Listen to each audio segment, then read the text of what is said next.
आज हम इसलिए इकट्ठे हुए हैं कि आज से जब भी इस रोड का सर्वे हुआ था उस समय हमने अपने इतराज़ देने चालू कर दिए थे। हमने ऑब्जेक्शन पहले डीसी को भी दिए थे, इन जो अब हमारे डीसी मैम हैं इनसे भी हम मिले, इनको भी अपने ऑब्जेक्शन लिखवाए दिए, लेकिन फिर सारे चुप हो गए कि ऑब्जेक्शन हमने दे दिए हैं, इस पर हम कुछ हमारे साथ बात करेंगे। डीसी मैम ने बोला था कि आपको बुला के हम एक मीटिंग करेंगे और मीटिंग में इसका कोई हल निकालेंगे।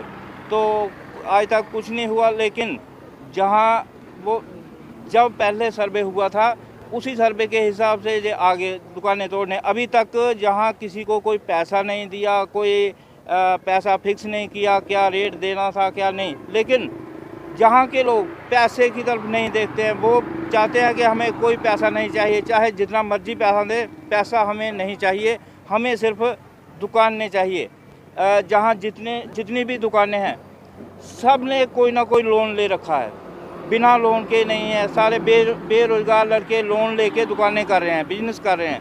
तो अगर ये दुकानें टूट गई तो वो लड़के कहाँ जाएंगे? पीछे रेजिडेंशियल हाउसेज हैं जहाँ पब्लिक के घर हैं, घरों वाले तो नहीं देंगे उनको दुकानों की जगह, तो वो कहाँ जाएंगे? इसलिए जहाँ के लोग, जहाँ की मार्केट के लोग यही चाहते हैं कि जैसे गगवाल में फ्लाईओवर बन रहा है, सांबा में बन रहा है, तो यहाँ भी भाई फ्लाईओवर बनना चाहिए, क्योंकि फ्लाईओवर के बिना और कोई भी चारा नहीं है। ये रोड इतना वाइड हो जाएगा, अगर जहाँ सुपर एक्सप्रेस वे जब बन गया तो दो वे बनेंगे, एक तो सुपर एक्सप्रेस और दूसरा नेशनल हाईवे। तो जहाँ की जनता रोड कैसे क्रॉस करेगी? मुझे ये समझ नहीं आ रहा कि जनता कैसे रोड क्रॉस करेगी। जहाँ बरकरार है, मैंने तब से देख रहा हूँ, तब से ये अड्डा जो है ये इतना ही था, इससे कम नहीं था। और जब जैसा ये घोगवाल स्टेशन है ऐसा स्टेशन ही जितवाल है।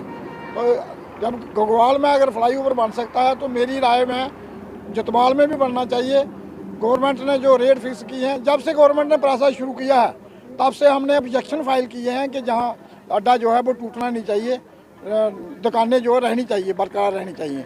लेकिन गवर्नमेंट ने ज़बरदस्ती उसका रेट जो है वो 30,000 रुपया मरला फिक्स किया है। आज इस जितवाल अड्डे में 40 लाख 50 लाख रुपए से एक थाड़ा जो है एक मरला दुकान नहीं मिल सकती है। हम चाहते हैं कि ये अड्डा जो है वो ये ना टूटे, जहाँ फ्लाईओवर बने, जैसा घोगवाल फ्लाईओवर बना ऐसा ही यहाँ फ्लाईओवर बनना चाहिए। लेकिन मेरी दुकान भी है इधर, हमारी दुकान जो है वो 70 साल पुरानी है, लेकिन हमने खुद कार्रवाई की है, क्योंकि हम डीसी मैडम के पास भी गए हैं और एसडीएम साहब के पास भी गए हैं, डिवीज़नल कमिश्नर के पास भी गए हैं, उनको भी लेटर दिए हमने, उनको ऑब्जेक्शन फाइल सभी किए हैं हमने। फिर नेशनल अथॉरिटी के पास भी गए हैं, लेकिन इनके पास भी गए हैं, डॉक्टर जतेंद्र के पास, इनके साथ हमारी कठुआ में बात हुई थी। इन्होंने हमें कहा था कि हम किसी की दुकान नहीं टूटने देंगे, क्योंकि किसी का घर नहीं टूटने देंगे, लेकिन उसका कोई भी मसला हल नहीं हुआ। फिर हमने दिल्ली में भी भेजा था, हमारे सरपंच साहब गए थे, इनको भेजा था, इन्होंने उधर से डीओ लेटर लाया था, लेकिन वो डीओ लेटर भी हमने इनको दिया नेशनल अथॉरिटी वालों को। उन्होंने कहा कि जो डीओ लेटर दिया है इसको हम नहीं कंपेयर करते हैं, क्योंकि ये क्या है डीओ लेटर। वो फिर हम दोबारा गए, अभी हम 1-2 दिन में दोबारा गए इनके दफ्तर में, हमने इनके पीए साहब को फिर दोबारा फैक्स किया कि ये नहीं मान रहे हैं कि ये लेटर दिया है या नहीं दिया है।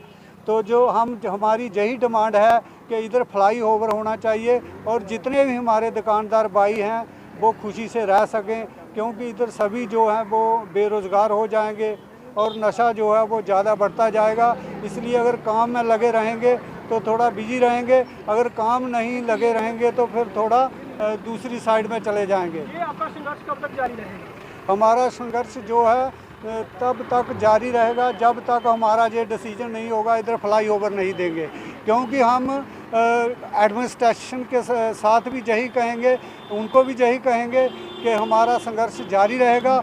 और हमें इधर फ्लाईओवर दिया जाए और जितनी जल्दी हो सके इधर हल किया जाए।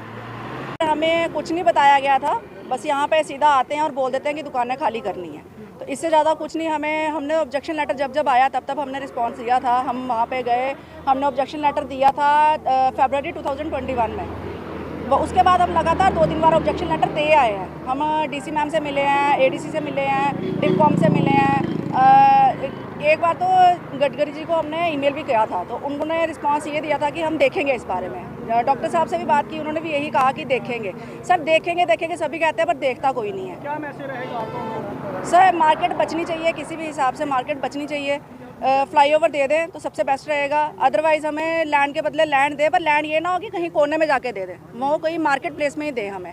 अदरवाइज़ नहीं देना है तो हमें एक दुकान का 2-2 करोड़ रुपया दे दो, क्योंकि जो मार्केट प्राइस है सर आज की वो 40-50 प्लस जा रही है। तो सर अगर उस हिसाब से करना हो तो 4 गुना कर लो आप खुद ही, कि कितनी मार्केट की प्राइस बनेगी, उससे हम सर कुछ गुजर बसर कर भी पाएंगे। पर ये जो दे रहे हैं ना रेट सर, वो भी हम उससे भी सेटिस्फाई नहीं है, क्योंकि उससे हमारा कुछ नहीं होने वाला। और कल को हमारे बच्चे भी ख़त्म है इस चीज़ में, क्योंकि बिज़नेस का ये होता है कि आज बाप करेगा कल बेटा करेगा, पर यहाँ पर जब बिज़नेस ही चला जाएगा, नौकरियाँ तो है नहीं सर, करेगा कोई क्या? तो नशे की तरफ ही पड़ेंगे सभी।